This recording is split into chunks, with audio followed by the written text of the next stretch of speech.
In today's video, I'm going to teach you how to share your main Google Calendar with a second Google account. To get started, open Google Chrome and make sure you're using your first Google account profile.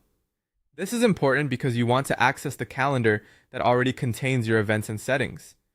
Using the correct Chrome profile helps avoid confusion, especially if you regularly switch between multiple Google accounts.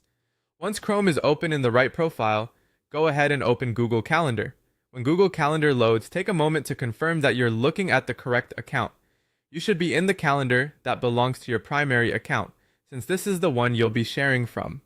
This step matters because sharing permissions are managed from inside the calendar owner's account, not the account you plan to add. Next, find your main calendar layer and open its settings and sharing section. This is where Google Calendar lets you control access, visibility, and permissions for that specific calendar. If you have more than one calendar listed, make sure you're selecting your main one, since each calendar has its own separate sharing settings. Opening the right settings page ensures that the account you add will gain access to the correct calendar.